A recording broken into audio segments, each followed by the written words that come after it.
washing machine, washing machine, washing machine. নমস্কার বন্ধুরা, আপনারা দেখছেন পারফেক্ট পলিটিক্স, সাদা বাংলায় রাজনীতির কথা। বন্ধুরা, রাজনীতি বড় আজব জিনিস, বড় আশ্চর্য জিনিস। আর সেই আশ্চর্য জিনিসে রোজই কোনো না কোনো আজব কাণ্ড ঘটে, আজব ঘটনা ঘটে। আর সেই আজব ঘটনা যেন নতুন করে আরও একবার ঘটলো এই পশ্চিমবঙ্গের মাটিতে, পশ্চিমবঙ্গের রাজনীতিতে। বেশি দিন আগেকার কথা নয়, বছর দেড় দুই হবে, খোদ মমতা বন্দ্যোপাধ্যায় তার মঞ্চে একটা ওয়াশিং মেশিন এনে তাতে কালো কাপড় ঢুকিয়ে সাদা কাপড় বের করে যেটা দাবি করেছিলেন, বলেছিলেন যে বিজেপি ওয়াশিং মেশিন হয়ে গেছে। আর ওই ওয়াশিং মেশিনে যারা কালো, মানে তৃণমূলের যারা কালো, যাদের কালির দাগ রয়েছে, তারা ঢুকে একেবারে সাদা হয়ে বেরিয়ে আসছে। মমতা বন্দ্যোপাধ্যায় সেদিন ক্ষোভের সঙ্গে ওই কাণ্ডটা করেছিলেন, ওই ওয়াশিং মেশিনটা মঞ্চে এনে দেখিয়েছিলেন। কারণ শুভেন্দু অধিকারী তৃণমূল থেকে বিজেপিতে যোগ দিয়ে যেভাবে মমতা বন্দ্যোপাধ্যায়ের পোল খুলে দিচ্ছিলেন, তাতে মমতা বন্দ্যোপাধ্যায় আর সামাল দিতে পারছিলেন না, কথার উত্তর দিতে পারছিলেন না, প্রশ্নের উত্তর দিতে পারছিলেন না। ফলে মমতা বন্দ্যোপাধ্যায় এই পশ্চিমবঙ্গের আমজনতাকে একেবারে উদাহরণ দিয়ে রাজনীতির কাণ্ড কারখানা বোঝাতে মঞ্চে একেবারে ওয়াশিং মেশিন নিয়ে হাজির হয়েছিলেন। আর সেই ওয়াশিং মেশিনে কালো কাপড় ঢুকিয়ে সাদা কাপড় বের করে বুঝিয়ে দিয়েছিলেন যে শুভেন্দু অধিকারী কিভাবে এখন সাদা কাপড় হয়ে গেছে, সাদা হয়ে বিজেপিতে দাদাগিরি করছে। এখন কথা হচ্ছে যে সেই মমতা বন্দ্যোপাধ্যায়ের ওয়াশিং মেশিনটা যে তৃণমূলের কাছে এখনও আছে, সেটা কিন্তু এদিন প্রমাণ হয়ে গেল যে শুধুমাত্র বিজেপির কাছেই ওয়াশিং মেশিন নেই, তৃণমূলের কাছে কিন্তু ওয়াশিং মেশিন আছে। আর সেই ওয়াশিং মেশিনে অনুব্রত মণ্ডলের মতো নেতাকে চুবিয়ে বা ঢুকিয়ে সাদা করে দেওয়া যায়, একেবারে ধোয়া তুলসী পাতা করে দেওয়া যায়। আর সেটাই কিন্তু এদিন ঘটল। অনুব্রত মণ্ডল যে ভাষায়, মানে সেই ভাষা তো আমরা আমাদের চ্যানেলে আপনাদের দেখাইনি, অন্য জায়গায় নিশ্চয়ই শুনেছেন, তো যে ভাষায় বোলপুরের আইসিকে হুঁশিয়ারি দিয়েছিলেন, তারপরেই তো সারা রাজ্য জুড়ে একেবারে ছিচিৎকার পড়ে গিয়েছিল। প্রশ্ন উঠেছিল যে তৃণমূল নেত্রী কেন অনুব্রত মণ্ডলের বিরুদ্ধে কোনো ব্যবস্থা নিচ্ছেন না। কিন্তু তারপরের একটি ভিডিওতেই কিন্তু আমরা পরিষ্কার করেছিলাম যে অনুব্রত মণ্ডলকে নিয়ে মমতা বন্দ্যোপাধ্যায়ের কী বাধ্যবাধকতা রয়েছে, আর অনুব্রত মণ্ডলের বিরুদ্ধে মমতা বন্দ্যোপাধ্যায় কেন ব্যবস্থা নিচ্ছেন না। তো সেই যে ব্যবস্থা, সেই ব্যবস্থা নেওয়া তো দূরের কথা, এদিন যেটা দেখা গেল যে 21শে জুলাইয়ের যে শহীদ দিবস পালন, সেই শহীদ দিবস পালনের আগে পুরো বীরভূমের কোর কমিটিটাকেই ভবানীপুরে ডেকে আনা হলো। ভবানীপুরে তৃণমূল নেত্রী কিংবা অভিষেক বন্দ্যোপাধ্যায়ের হয়ে যিনি কাজটা করলেন, সুব্রত বক্সী, সেই সুব্রত বক্সী ভবানীপুরে বৈঠক ডেকে তৃণমূলের পুরো বীরভূমের কোর কমিটিকে ডেকে এনে 21শে জুলাইয়ের শহীদ দিবসের একটা প্রিপারেশন সারলেন, একটা প্রাথমিক প্রস্তুতি সেরে ফেললেন। আর সেই প্রাথমিক প্রস্তুতি সারতে গিয়ে যেটা দেখা গেল যে তৃণমূল নেত্রীর ভয়ে ভবানীপুরে এসে বাঘে গরুতে এক ঘাটে জল খেলো।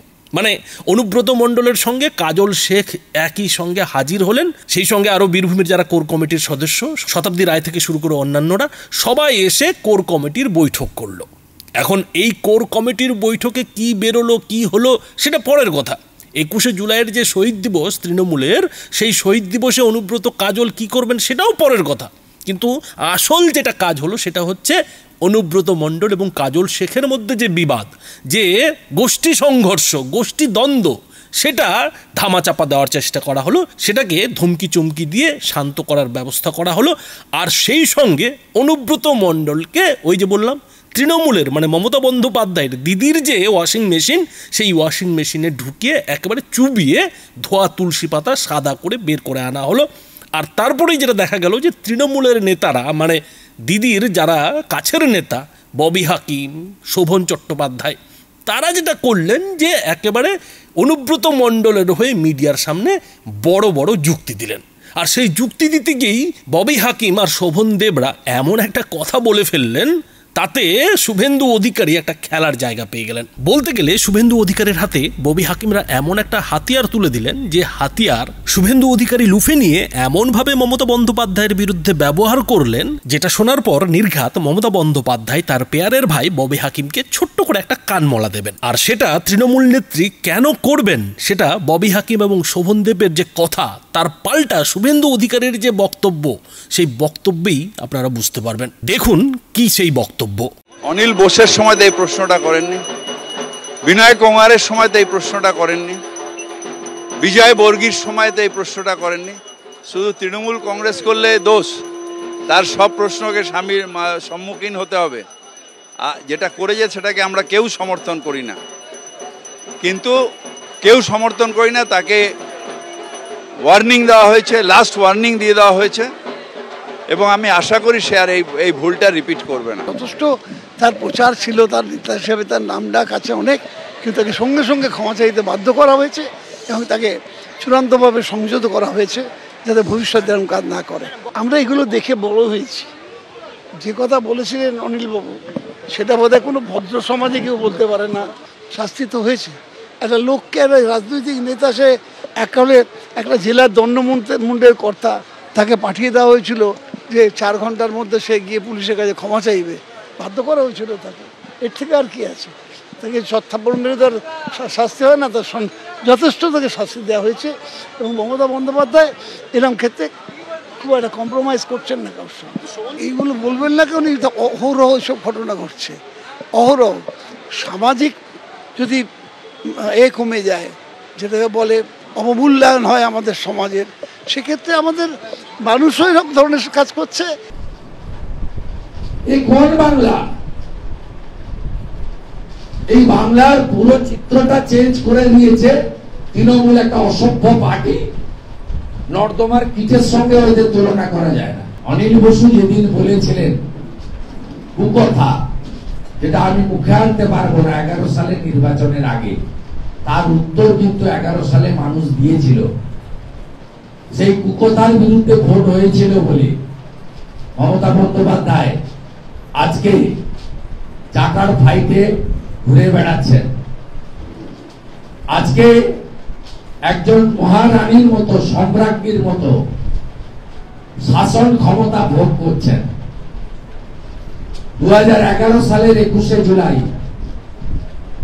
দিল্লি থেকে ভাইপোকে উড়িয়ে এনে কয়েক হাজার কোটি টাকার মালিক করতে পেরেছেন।